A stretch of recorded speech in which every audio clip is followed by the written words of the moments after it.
The wine hit my chest with a splash loud enough to silence the room. Merlot, 2009.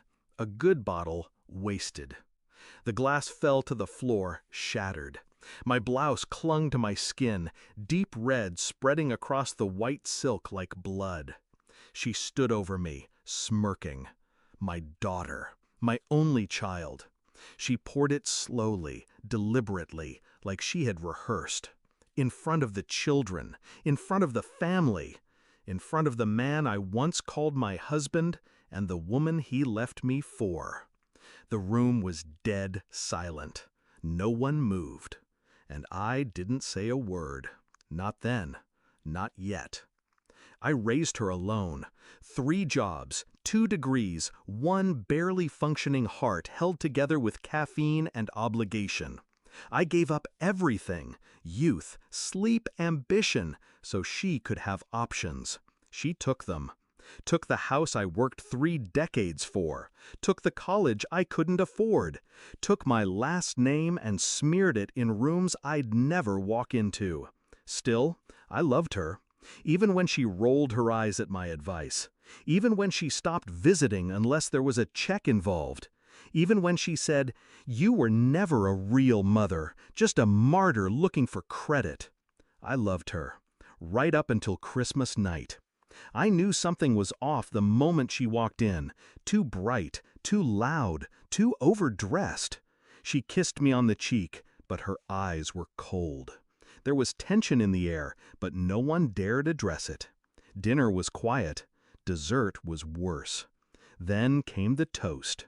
She stood, glass raised, smiled at me like I was prey, and said, "To Mom, may she finally learn when to shut up and let someone else shine." A few nervous laughs. Then the wine. Down my chest, into my lap. My grandson started crying. I didn't move. Not then.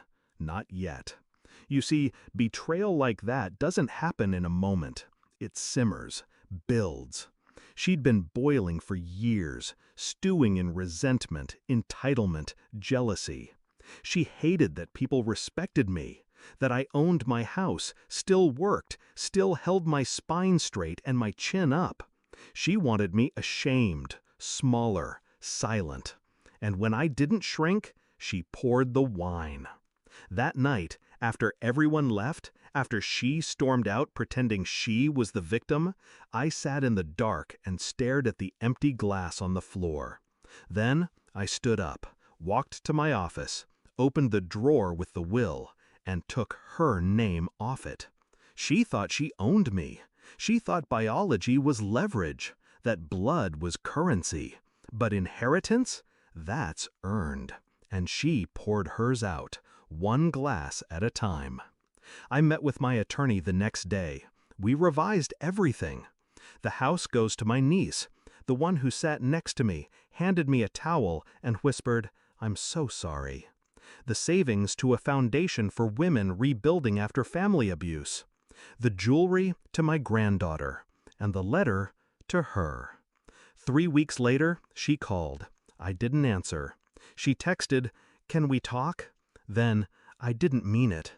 Then, "I was drunk." Then, "I was provoked." Then, "You're making a mistake." And finally, "You owe me."